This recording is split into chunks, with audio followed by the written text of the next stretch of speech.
Hey everyone, quick note before we start today. This episode features the incredible Nzambi Matee and her company Gjenge Makers, which is transforming unrecyclable plastic waste into bricks for affordable housing. But we recorded this in two separate sessions, and let's just say that editing it was a bit of an adventure.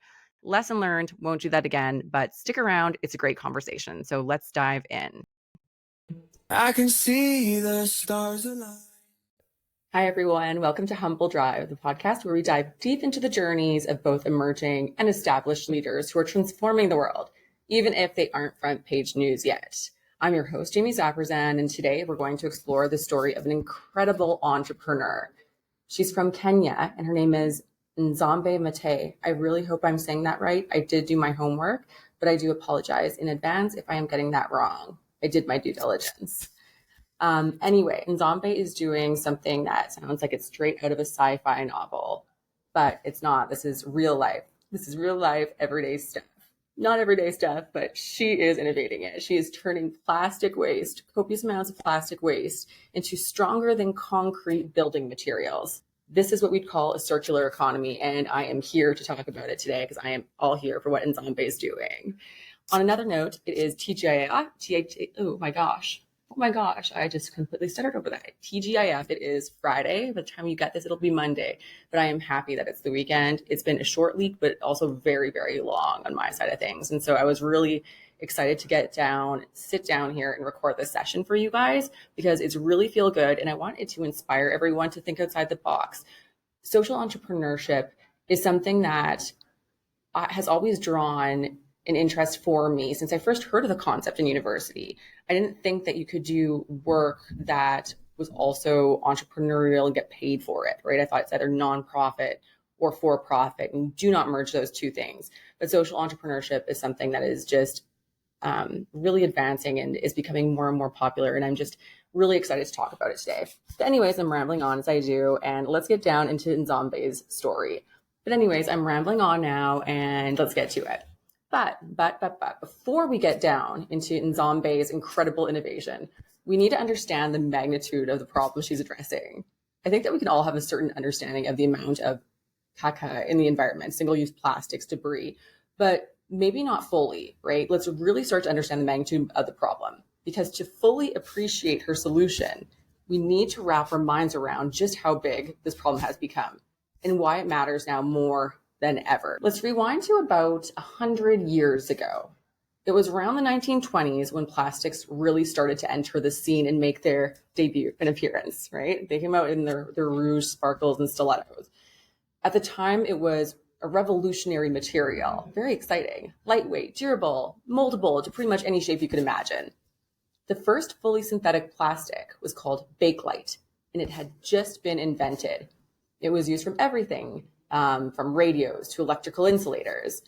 But back then, plastic was seen as this miraculous innovation that would change the world for the better. And in many ways, it did, right? It helped democratize products, making them more affordable and accessible to people from all walks of life. But now let's fast forward to the 1950s and we start to see the rise of single-use plastics, SUPs, but also rates. It's not like I have eradicated them from my life. I certainly haven't, but I won't go down that rabbit hole right now.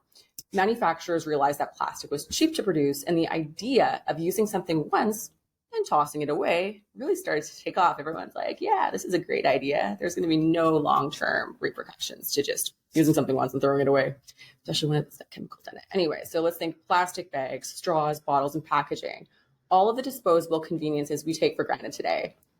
It was the post-war consumer boom, and the motto was, the more convenience, the better, right? I'm still for that motto. I'm always like, if I'm comfy, it's a thumbs up, and if it's convenient, it's a thumbs up. Even better if it checks a million other boxes like healthy, vegan, gives back, etc. But convenience is good. Convenience is good, right? But here's the thing, plastic doesn't go away. It doesn't go away. Every single piece of plastic ever created still exists today. So let's stop and think about that for a second. That straw you used when you were a little kid, sipping some cherry cola, maybe some Orbit soda. You guys remember that? Orbits with a Z with the little floating things in it. It tasted like crap, but it was very cool to be on the playground with an Orbits. Your straw from your Orbitz drink, it's still out there somewhere, either in a landfill, an ocean, or is broken down into microplastics. And those microplastics, they're now everywhere. They're in the deepest ocean trenches to the Arctic ice, and even more incredulous, even in our lungs, even in our organs as we're still alive. We are now consuming microplastics, not just through mouth, but also as we inhale them. And they're being found post-mortem. Something to think about. It's not just the whales, not just the animals, right? If you can get by on that, it's you too, you and your family. But here I'm being negative. So now in the 1970s and 1980s, people start to realize that this disposable culture was having some serious consequences. They're like, maybe there's not all upside to this. The amount of plastic waste was piling up, and it was starting to become impossible to ignore. We began to see plastic pollution in oceans, on beaches and rivers, pretty much everywhere. By the 1990s, reports started emerging about the so-called Great Pacific Garbage Patch. Great Pacific Garbage Patch. That's a mouthful. It's a massive area in the Pacific Ocean where plastic debris gathers due to ocean currents, right? So just think, like, right in the middle of the ocean, you have this, I was going to say free floating. In a sense, it is. But if you've visually seen it, check out 4ocean.com. I love what their organization does in terms of trying to remove plastic and debris and trash from waterways in the ocean. But it's really something to see. It's like a big nest, almost like a big nest, very formed of garbage. It just sticks together from all the currents coming together. It's a mess. It's not something beautiful. It's horrible. But anyways, in the Great Pacific Garbage Patch, this plastic debris gathers. And here's the shocking part. It is still growing today, right? It's still growing today, even with organizations like 4Ocean doing their best to clean it up. And let me give you a number that will really make this hit home, a really impactful number. In the 1950s, the world was producing about 2 million metric tons of plastic per year. Okay? 1950s, 2 million metric tons of plastic per year. Today, we're in 2024 right now, today, we're producing over 380 million metric tons annually. 50 to 380 million metric tons annually. Think about that. 2 million to 380 in just 70 years. It's really mind-blowing. It's mind-blowing, it's shocking, and it's not slowing down. It's really disgusting to think about. And where does all this plastic go? Less than 10% of it is recycled. Less than 10%. The rest, it ends up in our landfills, in our oceans, burned. That's a good idea. Let's burn it. Or dumped somewhere on our planet. Plastic takes over 400 years to decompose. 400 years. Every bottle, every bag, every single-use item, it all just stays with us. It stays. It's like that guest that won't leave your home. And that guest won't leave your home until you're long gone, right? No one's going to be inheriting your house. Like, it's with the plastic now. It's with that relative. So anyway, here we are today at a point where we have more plastic than we know what to do with. Experts predict that by 2050, there will be more plastic in the oceans by weight than fish. Okay? In 2050, I certainly hope that's within my lifetime. I certainly hope it's within yours. And by then, experts estimate there'll be more plastic than fish. And as you can imagine, if you are a fish in 2050 and that is the case, you're probably ingesting all that plastic, so your life is not going to be very long or prosperous. It's a crisis, plain and simple. Point final. End of sentence. A crisis. And we all need to do something about it. And yet, the production of plastic hasn't slowed down. In fact, it's accelerating with the rise of e-commerce, food delivery services, and just humans' love of convenience. The use of single-use plastics is still booming. Here's the grim reality. Plastic pollution isn't just a problem for our environment. It affects our health too. As I mentioned, microplastics have been found in the food we eat, the water we drink, and even the air we breathe. Yeah.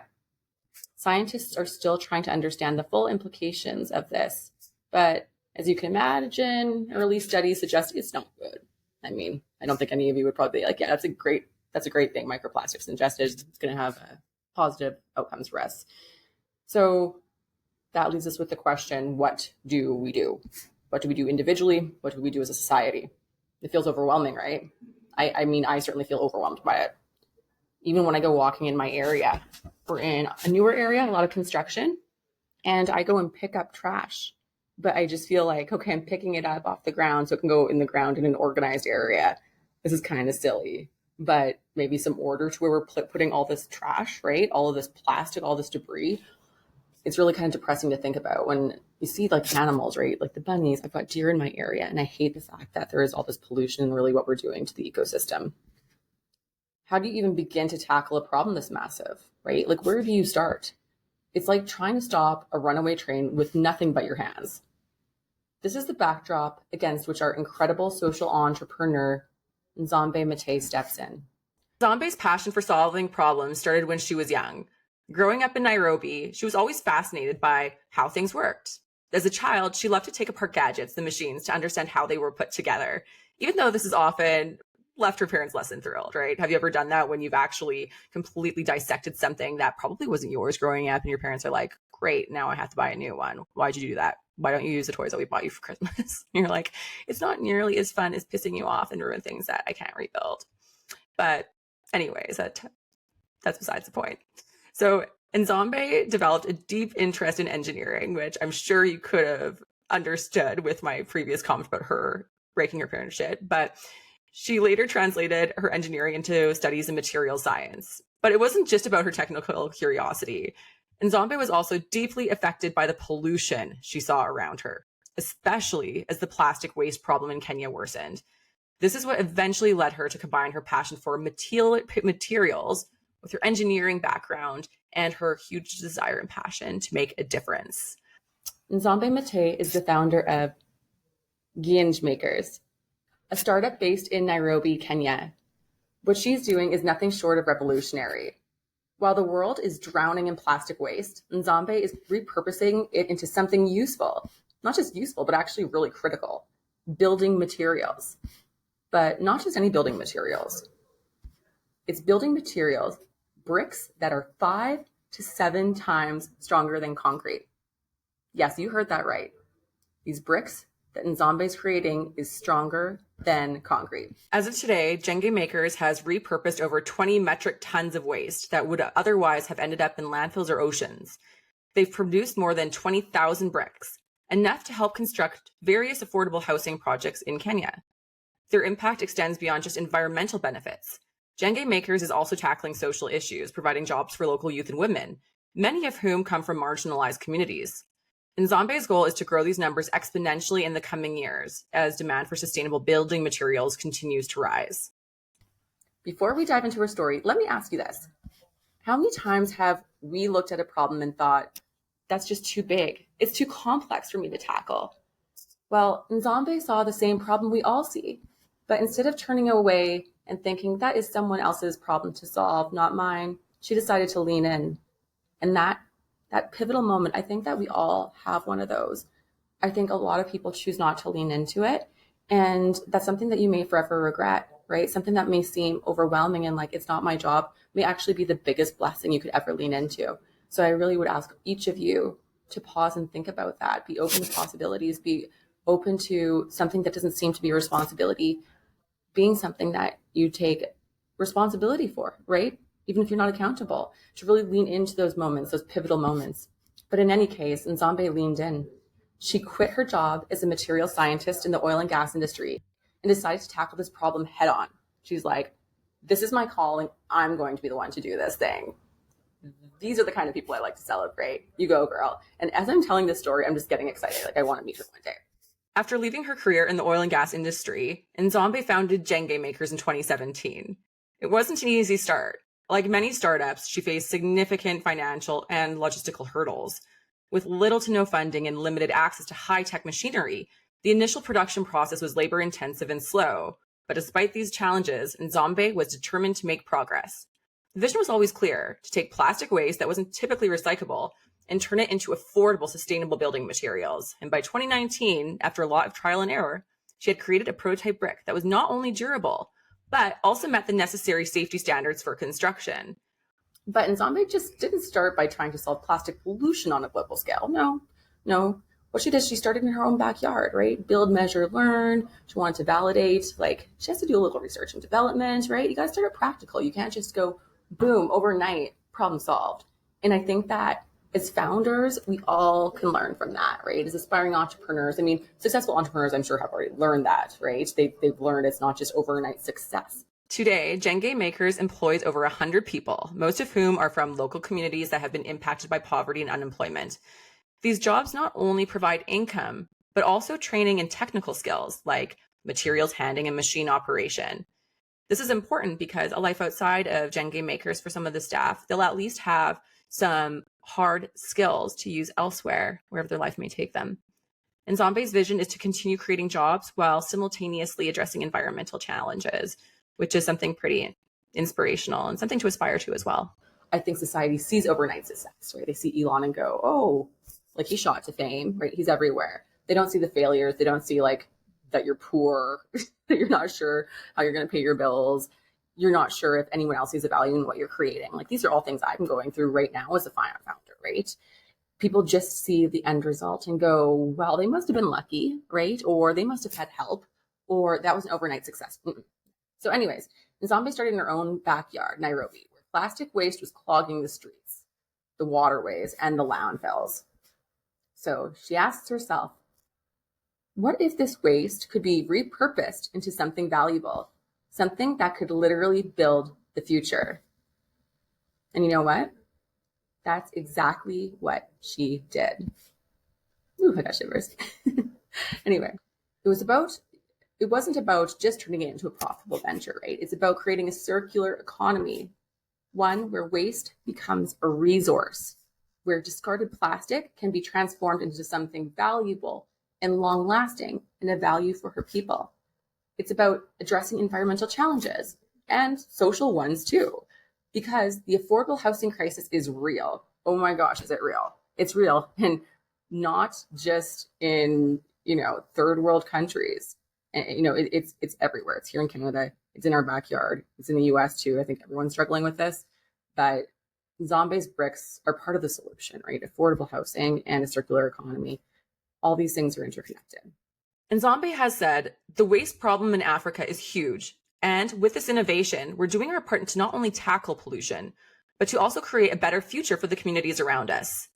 She's also spoken openly about her journey, saying, failure is just another step on the road to success. We've failed more times than we've succeeded, but every failure has taught us something new. To understand the impact of what she's doing, you have to see the full pictures. Nzambi's company takes plastic waste that wouldn't even qualify for traditional recycling, right? It doesn't qualify to be part of the 10% materials that are recycled. This isn't just your average plastic bottle or shopping bag. It's plastic that would otherwise go completely unused, destined to sit in landfills for hundreds of years. And she is turning it into bricks that can be used to build homes, schools, and businesses. But of course, the journey hasn't been without its fair share of obstacles. Nothing is linear. Doesn't matter how simple the success story sounds, there's always a struggle. And I think that most of us listening know that. In the early days, Nzambi faced countless rejections from potential investors. She was told that turning plastic waste into bricks was unrealistic or financially unsustainable. There were also technical hurdles, like developing machinery that could compress the plastic and sand mix into high quality bricks without cracking or losing durability. And then a big one, probably underestimated at first, was cultural challenges, convincing local builders and communities to trust her innovative solution over traditional concrete materials. But Nzambi never saw these challenges as roadblocks, but only as opportunities to refine her process and prove the naysayers wrong. Each brick she makes is a win against plastic pollution. Each brick is a stand against the waste crisis.